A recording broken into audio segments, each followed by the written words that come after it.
Sabha, council of state, அதாவது மாநிலங்கள் அவை. இதில் மொத்தம் 250 மெம்பர்ஸ் இருப்பாங்க. பட் அதில் 238 மெம்பர்ஸ் தான் இருக்காங்க. அந்த 238 மெம்பர்ஸும் ஸ்டேட் அண்ட் யூனியன் டெரிட்டரிஸில் சட்டமன்ற உறுப்பினர்களால் தேர்ந்தெடுக்கப்படுறவங்க தான் அந்த 238 மெம்பர்ஸும். இந்த எலெக்ஷன் இன்டைரக்டாக தான் நடக்கும். அண்ட் 12 மெம்பர்ஸை பிரசிடென்ட் தான் நாமினேட் பண்ணுவார். அந்த 12 மெம்பர்ஸும் literature, science, sports, arts and social சர்வீஸில் ஸ்பெஷல் நாலேஜ் இருக்கணும், இல்லைனா ப்ராக்டிக்கலான எக்ஸ்பீரியன்ஸ் இருக்கணும். Next one Lok Sabha, house of the people. Lok Sabha அப்படின்னா மக்களவை. ராஜ்யசபாவோட இதுதான் பார்லிமெண்ட்டில் ஃபேமஸானது, ரொம்ப பாப்புலரான ஹவுஸ். அண்ட் இதில் உள்ள ரெப்ரசன்டேட்டிவ்ஸ்லாம் பீப்புள் தான் எலெக்ட் பண்ணுவாங்க, அதாவது மக்களால் தேர்ந்தெடுக்கப்பட்ட பிரதிநிதிகள். இதில் மேக்ஸிமம் 552 மெம்பர்ஸ் வரை இருப்பாங்க. பட் டோட்டலாக 545 மெம்பர்ஸ் இருக்காங்க. அதில் 543 மெம்பர்ஸ் தான் எலெக்ட் பண்ணி எடுப்பாங்க. 530 மெம்பர்ஸ் ஸ்டேட்ஸ்லேருந்தும் 13 மெம்பர்ஸ் யூனியன் டெரிட்டரிஸ்லேருந்தும் எலெக்ட் பண்ணுவாங்க. அண்ட் 2 மெம்பர்ஸை ஆங்கிலோ இந்தியன் கம்யூனிட்டியிலேருந்து பிரசிடென்ட் தான் நாமினேட் பண்ணுவார். நெக்ஸ்ட்டு 2 சபாவுக்கான குவாலிஃபிகேஷன் பார்ப்போம். ராஜ்யசபாவில் மெம்பராக இருக்கணும் அப்படின்னா ஃபாலோவிங்கில் வர குவாலிஃபிகேஷன்லாம் வேணும். ஃபர்ஸ்ட் இந்தியன் சிட்டிசனாக இருக்கணும். செகண்ட், 30 இயர்ஸ்க்கு கம்மியாக இருக்கக்கூடாது. தேர்ட் ஒன், கவர்மெண்ட்டால் வர எந்த ஒரு ஆஃபீஸ்லேயும் ப்ராஃபிட் தரக்கூடிய ஒர்க்கில் அவங்க இருக்கக்கூடாது. அண்ட் ஃபோர்த் ஒன், மனநிலை பாதிக்கப்பட்டவராக ஒரு பர்சன் இருக்கக்கூடாது. அண்ட் அவங்க ஒருத்தவங்கள்ட்ட கடன் வாங்கியிருக்காங்க அப்படின்னா அதை திரும்ப கொடுக்க முடியாத நிலையிலையும் அந்த பர்சன் மெம்பராக ஆகக்கூடிய பர்சன் இருக்கக்கூடாது. And fifth one, parliament time to time எப்போ வேணாலும் குவாலிஃபிகேஷன் மாற்றுவாங்க. அப்படி மாற்றுற குவாலிஃபிகேஷனுக்கும் அவங்க தகுதி உள்ளவங்களாக இருக்கணும். அண்ட் ஃபிஃப்த்து ஒன், லோக்சபா இல்லை அப்படின்னா லெஜிஸ்லேச்சர், எந்த ஒரு சட்டமன்றத்திலும் இல்லை மக்களவையிலையும் மெம்பராக இவங்க இருக்கக்கூடாது.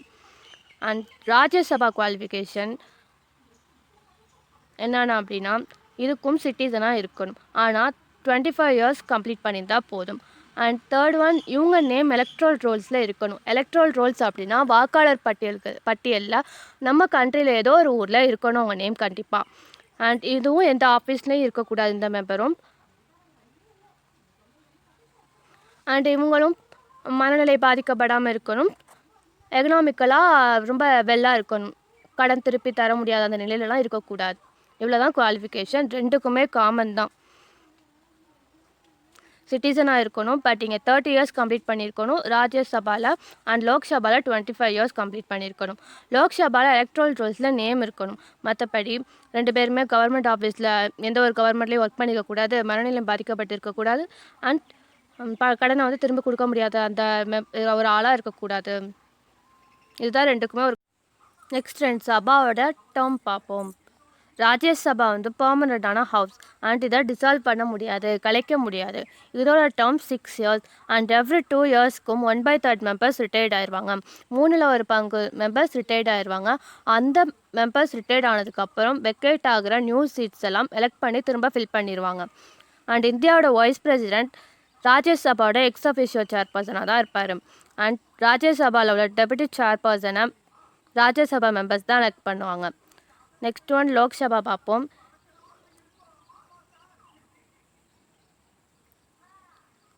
இதோட டேர்ம் 5 இயர்ஸ். அண்ட் இந்த ஹவுஸை பிரசிடெண்ட்டால் கலைக்க முடியும், டிசால்வ் பண்ண முடியும். நம்ம கான்ஸ்டிடியூஷனில் எமர்ஜென்சி ப்ரொவிஷன்ஸில் என்ன டெக்ளேர் பண்ணியிருக்காங்க அப்படின்னா பிஎம்மோட அட்வைஸோட டிசால்வ் பண்ணலாம்.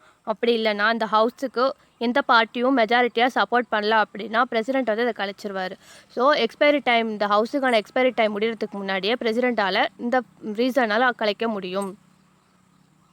சபாவோட எலெக்ஷன் பார்ப்போம். ராஜ்யசபா எலெக்ஷன் பற்றி பார்க்கலாம். ராஜ்யசபா மெம்பர்ஸை சிங்கிள் ட்ரான்ஸ்ஃபரபிள் ஓட் மூலமாக ப்ரொபஷனல் சிஸ்டம் அதன்படி நம்ம எலெக்ட் பண்ண எம்எல்ஏஸ் தான் எலெக்ட் பண்ணுவாங்க. அண்ட் இந்த ப்ராசஸ்க்கு பேர் தான் இன்டைரக்ட் எலெக்ஷன். இந்த மெம்பர்ஸ்லாம் பீப்புள் டைரெக்டாக எலெக்ட் பண்ண முடியாது. அண்ட் லோக்சபா எலெக்ஷன், இந்த மெம்பர்ஸை பீப்புள் டைரெக்டாகவே எலெக்ட் பண்ணலாம்.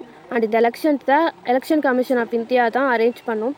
அண்ட் சூப்பர்வைசர்ஸ் கொடுத்து நல்லா கண்டக்ட் பண்ணுவாங்க. லோக்சபா எலெக்ஷனுக்காக நம்ம நாடு முழுவதுமே கான்ஸ்டிடியூயன்சிஸ் டிவைட் பண்ணுவாங்க. அண்ட் இது பாப்புலேஷனை பேஸ் பண்ணி தான் ஃபார்ம் பண்ணுவாங்க. அண்ட் லோக்சபா எலெக்ஷனுக்காக யூனிவர்ஸ் அடல்ட் ஃப்ரான்சைஸை ஃபாலோ பண்ணுவாங்க. இது தெரிஞ்சது தான் ஃபண்டமெண்டல் ரைட்ஸ் இது. அண்ட் இது 18 இயர்ஸ்க்கு மேலே உள்ளவங்களாம் ஓட் போடலாம் அந்த ரெப்ரசன்டேட்டிவ்ஸ்க்கெலாம். Next function of Rajya Sabha. Money பில்லை தவிர எந்த பில்னாலும் ராஜ்யசபா மெம்பர்ஸ் அப்ரூவ் பண்ணி அதை நிறைவேற்றலாம். 6 மந்த்துக்கிட்ட அவங்க எந்த ஒரு பில்லையும் நிறைவேற்றாமல் இருந்தாங்க அப்படின்னா பிரசிடென்ட் 2 ஹவுசஸுக்குமே ஜாயின்ட் சிட்டிங் கொடுப்பாரு. ஜாயின்ட் சிட்டிங் அப்படின்னா கூட்டம். அந்த ஜாயின்ட் சிட்டிங்கில் பெண்டிங்கில் இருக்க அந்த பில்க்கு ரிசொல்யூஷனும் கொடுத்துருவாரு. அண்ட் செகண்ட் ஒன் என்னென்னா கான்ஸ்டிடியூஷனல் அமெண்ட்மெண்ட், அரசியலமைப்பு திருத்தத்திற்கான ஒரு பில் இருந்துச்சு அப்படின்னா அதை லோக்சபா போலவே நிறைவேற்றுவதற்கு இவங்களுக்கும் பவர் இருக்குது. தேர்ட் ஒன் வந்து பிரசிடென்ட் வைஸ் பிரசிடெண்ட்டை செலக்ட் பண்ணுறதுக்கு மெம்பர்ஸ் ஆஃப் ராஜ்யசபாவுக்கு பவர் இருக்குது. இவங்க மட்டும் இல்லை, லோக்சபா அண்ட் எம்எல்ஏஸ் இவங்களும் சேர்ந்து தான் பிரசிடென்ட் அண்ட் வைஸ் பிரசிடெண்ட்டை எலெக்ட் பண்ணுவாங்க. அண்ட் ஃபோர்த் ஒன், நம்ம president and supreme court high court judges ஏதாவது குற்றம் பண்ணியிருந்தாங்க அப்படின்னா அதை விசாரித்து அவங்களுக்கு பதவி நீக்கம் கொடுக்கறதுக்கான பவரும் ராஜ்யசபா மெம்பர்ஸ்க்கு இருக்குது. அண்ட் ஸ்டேட் லிஸ்ட், நேஷ்னல் இம்பார்ட்டன்ஸ்க்காக ஸ்டேட் லிஸ்ட் க்ரியேட் பண்ணுறதுக்கான பவரும் ராஜ்யசபாவுக்கு இருக்குது. ஒரு ரிசொல்யூஷன் பாஸ் பண்ணணுனாலோ இல்லை ஏதோ ஒரு விஷயம் சர்வீஸை க்ரியேட் பண்ணி அபாலிஷ் பண்ணணும் அப்படின்னாலோ ராஜ்யசபா மெம்பர்ஸ் 2/3 மெம்பர்ஸும் சப்போர்ட் பண்ணணும். அப்படி இருந்தால் தான் அவங்க அதை நிறைவேற்ற முடியும்.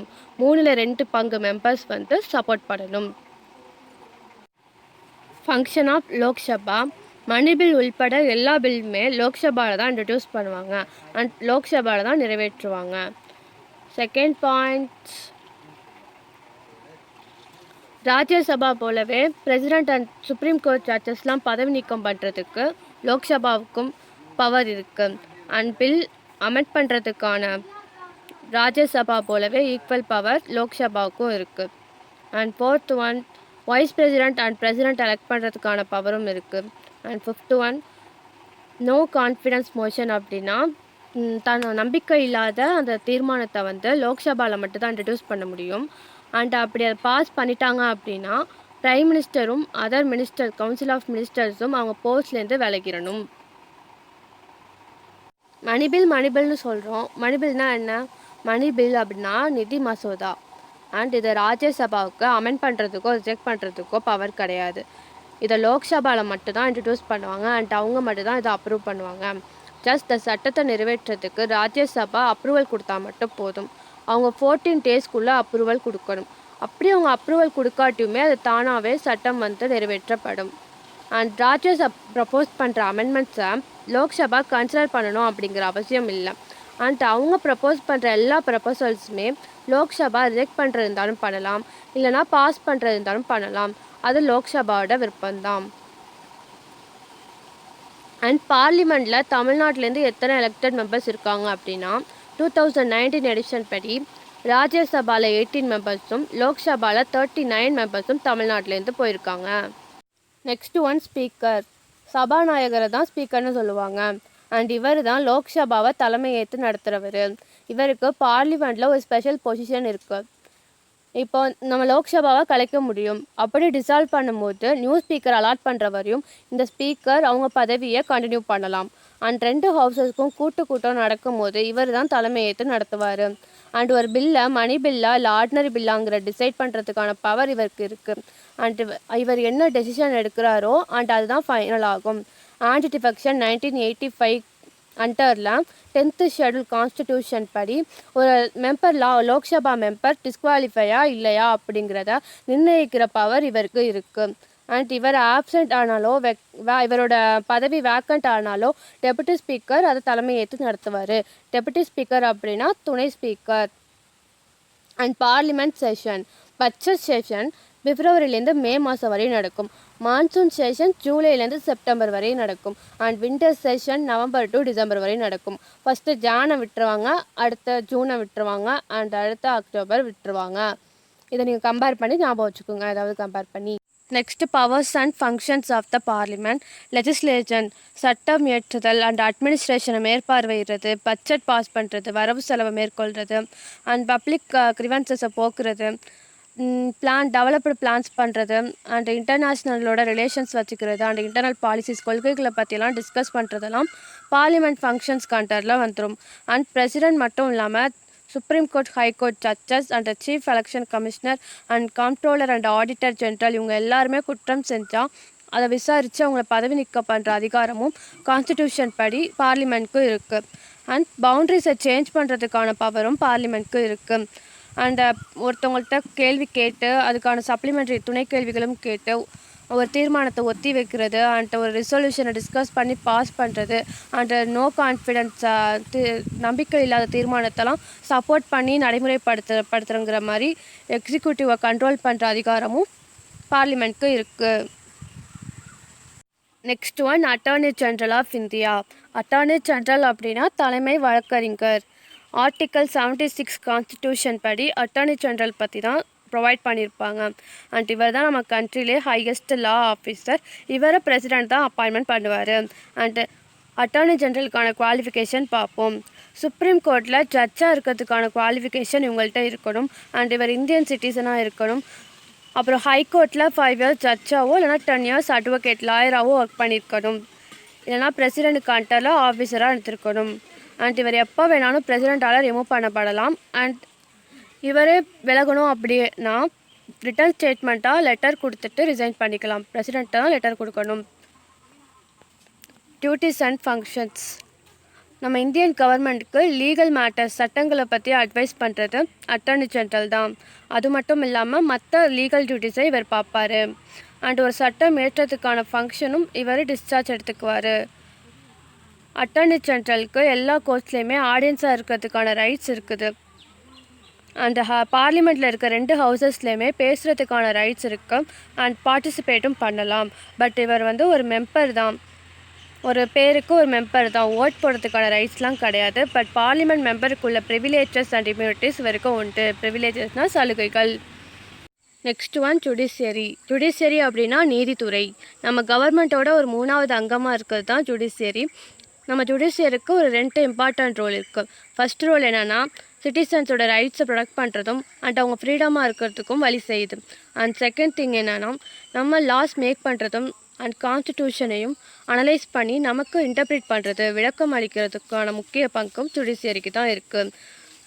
Next one supreme court. கான்ஸ்டிடியூஷனோட கார்டியனாக இருக்கிறதே சுப்ரீம் கோர்ட் தான்.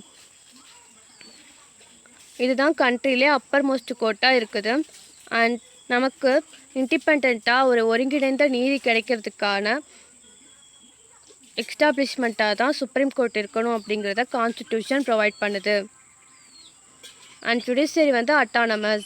லெஜிஸ்லேட்டிவ் அண்ட் எக்ஸிக்யூட்டிவ் 2லேருந்து வேறுபட்டு தன்னாட்சியாக இருக்கிறது ஜுடிஷியரி தான். அண்ட் நம்ம ரைட்ஸையும் சிட்டிசன்ஸோட ஃப்ரீடமையும் பாதுகாக்கிறதுல முக்கிய பங்காக இருக்குது. அண்ட் லாஸ் அண்ட் கான்ஸ்டிடியூஷன் தேவைக்கேற்ப நமக்கு அனலைஸ் பண்ணி இன்டர்பிரேட் பண்ணுறதும் ஜுடிஷியரி தான். And composition of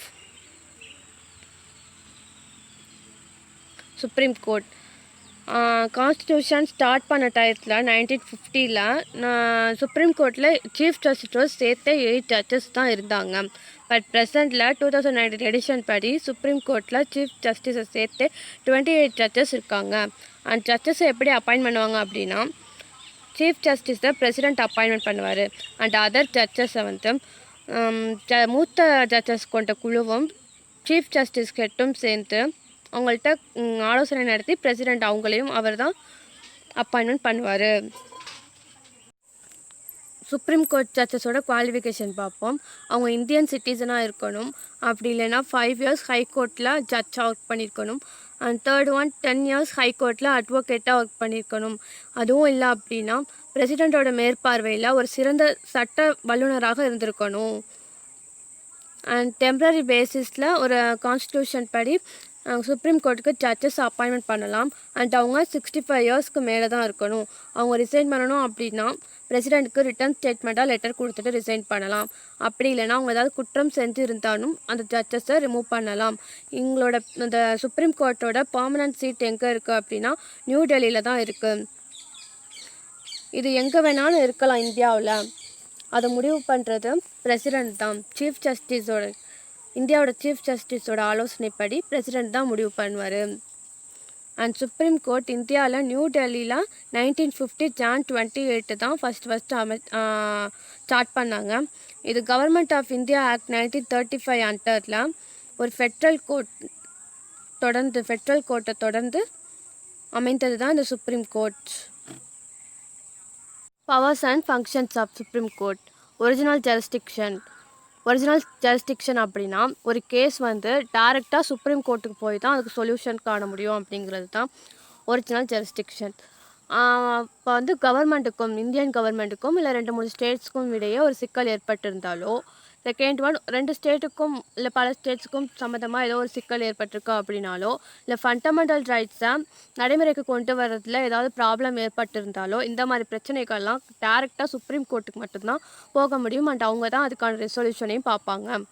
fundamental ரைட்ஸை enforce பண்ணுறதுக்கு ஒரு 5 டைப்ஸ் ஆஃப் ரிட்ஸ் இருக்குது. என்னென்னா habeas, mandamus, prohibition, certiorari and quo warranto. இதெல்லாம் ரிட்ஸ் 5 டைப்ஸ் ஆஃப் ரிட்ஸ் தான் கான்ஸ்டிடியூஷனல் ரெமெடிஸ் கான்டரில் நம்ம ஃபஸ்ட் யூனிட்லேயே பார்த்தோம். டீட்டெயில்டாக அதை தெரிஞ்சுக்கணும் அப்படின்னா ஃபஸ்ட் யூனிட்டோட லிங்க் கொடுத்துட்றேன், அதில் பார்த்துக்குங்க.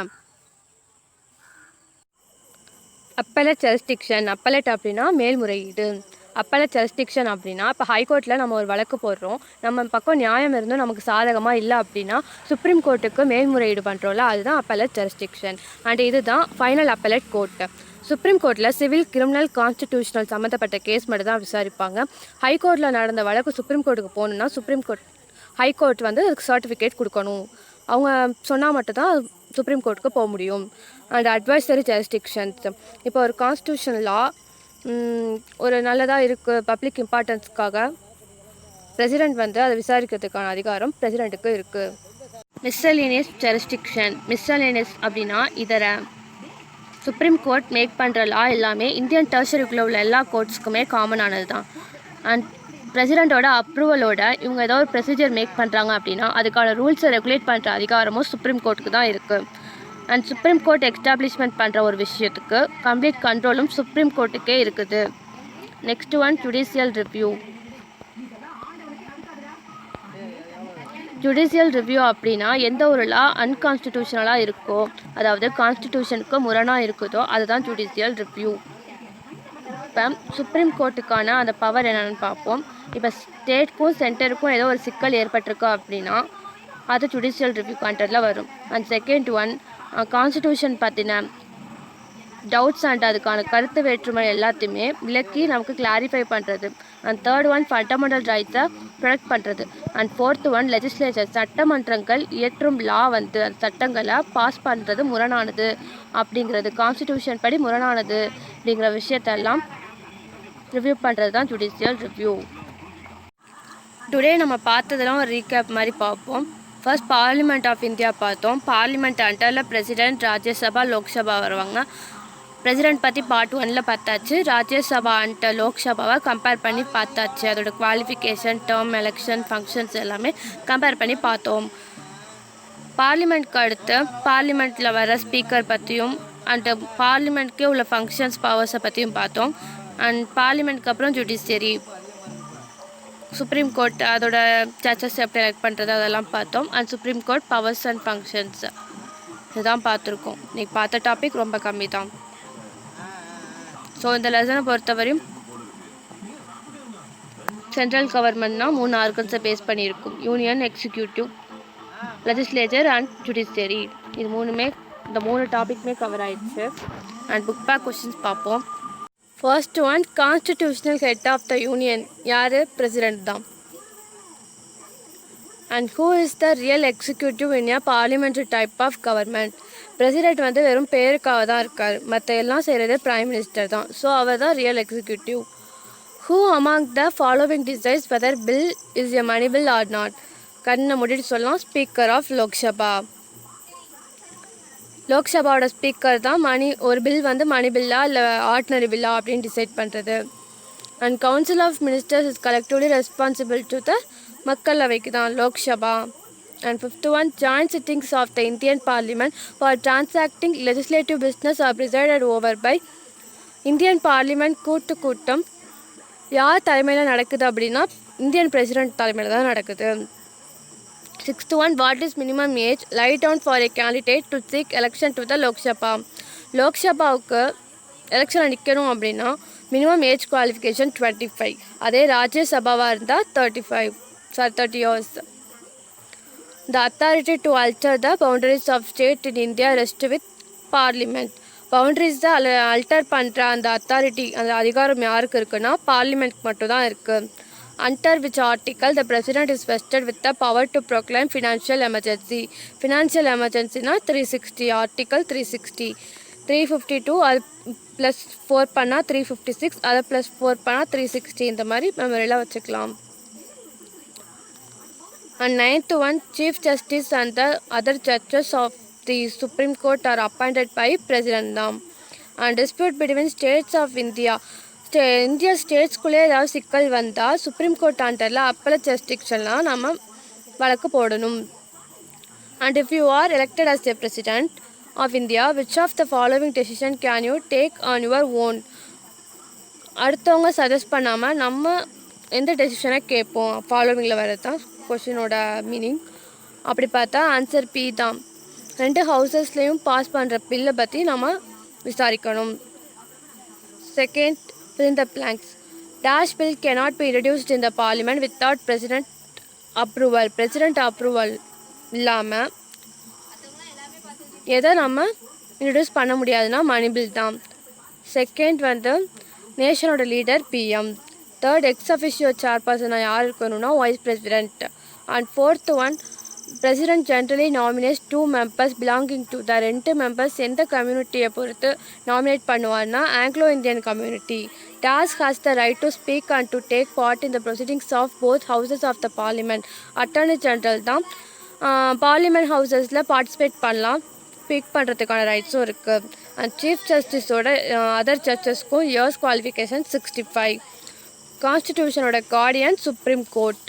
அண்ட் லாஸ்ட் ஒன், இப்போ ப்ரெசென்ட்டில் சுப்ரீம் கோர்ட்டில் எத்தனை ஜட்ஜஸ் இருக்காங்கன்னா 2019 எடிஷன் படி 28 ஜட்ஜஸ் இருக்காங்க. ஸோ இதோட புக் பேக் கொஷினும் over. Thank you. Next state government யூனிட்டில் பார்க்கலாம்.